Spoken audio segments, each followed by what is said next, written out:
നമ്മൾ സാധാരണയായി കേൾക്കുന്ന ഒരു കാര്യമാണ് അബണ്ടൻറ്റ് മൈൻഡ് സെറ്റും സ്കേഴ്സിറ്റി മൈൻഡ് സെറ്റും.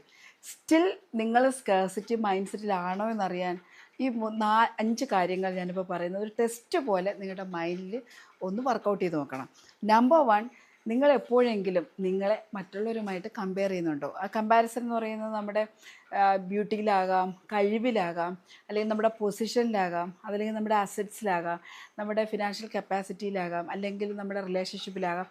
ഏതെങ്കിലും ഒരു എലമെൻറ്റ് വെച്ചിട്ട് വേറൊരാളുമായിട്ട് നിങ്ങൾ ഇപ്പോഴും കമ്പയർ ചെയ്യുന്നുണ്ടെങ്കിൽ ഇപ്പോഴും നിങ്ങൾ സ്കേഴ്സിറ്റി മൈൻഡ് സെറ്റിലാണെന്നാണ് അർത്ഥം.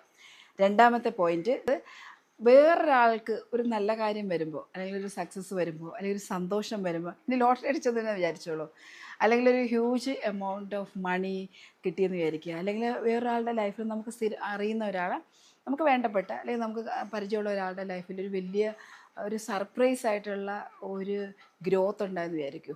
ഇത് കാണുമ്പോൾ നിങ്ങൾക്ക് സങ്കടം തോന്നിയാൽ, ഇനി പറഞ്ഞാൽ അസൂയ തോന്നിയാൽ, തീർച്ചയായിട്ടും നിങ്ങളിപ്പോഴും സ്കേഴ്സിറ്റി മൈൻഡ് സെറ്റിലാണ്. മൂന്നാമത്തെ കാര്യം, നിങ്ങൾക്ക് ഒരാൾ ഏതെങ്കിലും ഒരു കാര്യത്തിൽ ഒരു അപ്രീസിയേഷൻ തന്നു എന്ന് വെക്കുക. വളരെ നല്ലൊരു കാര്യം നിങ്ങളുടെ ലൈഫിൽ സംഭവിച്ചു, ഒരു അപ്രീസിയേഷൻ നോട്ട് തരുന്നു, അപ്രീസിയേഷൻ വേർഡ്സ് പറയുന്നു.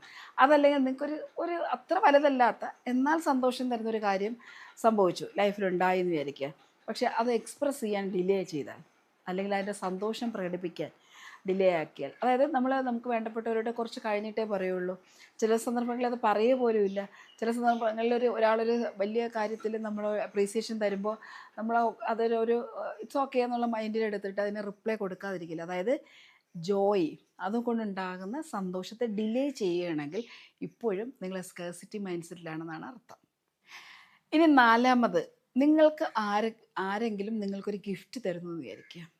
അതല്ലെങ്കിൽ ചിലപ്പോൾ ഒരു നല്ല വാക്ക് പറയലാകാം, അതല്ലെങ്കിൽ എന്തെങ്കിലും ഒരു കാര്യം നിങ്ങൾ ഇൻവൈറ്റ് ചെയ്യലായിരിക്കാം, അതല്ലെങ്കിൽ നിങ്ങൾ വിചാരിക്കാതെ തന്നെ നിങ്ങളെ ഒരു ഒരു വലിയൊരു പ്രോഗ്രാമിന് നിങ്ങളെ കൊണ്ടുപോകാൻ വേണ്ടി അവർ വീട്ടിൽ വന്നു എന്ന് വിചാരിക്കുക, വന്ന് കൂട്ടിക്കൊണ്ടുപോകാൻ തയ്യാറായി വരുന്നു എന്ന് വിചാരിക്കുക. ഏതെങ്കിലും ഒരു കാര്യം നിങ്ങൾ റിസീവ് ചെയ്യുമ്പോൾ അത് ഗിൽറ്റോടു കൂടി, കുറ്റബോധത്തോടു കൂടിയാണ് നിങ്ങൾ റിസീവ് ചെയ്യുന്നതെങ്കിൽ still you are in scarcity mode. ഇനി fifth point, the most important and crucial point എന്ന് പറയുന്നത്, ചിലപ്പോൾ നിങ്ങൾ ഏതെങ്കിലും ഒരു കാര്യം ചെയ്യുമ്പോൾ, ഒരു വർക്കാകാം, അല്ലെങ്കിൽ ഏതൊരു പ്രൊജക്റ്റ് ആകാം, അല്ലെങ്കിൽ ഏതെങ്കിലും ഒരു ആക്ടിവിറ്റി, ഇനി ഓഫീസിലോ വീട്ടിലോ ഇനി പേഴ്സണൽ ലൈഫിലോ എന്തിലോ ആവട്ടെ, ഇത് നന്നാകുമോ എന്ന് പേടിച്ചുകൊണ്ട് ആങ്സൈറ്റിയോടുകൂടി പെട്ടെന്ന് ചെയ്ത് തീർക്കൽ.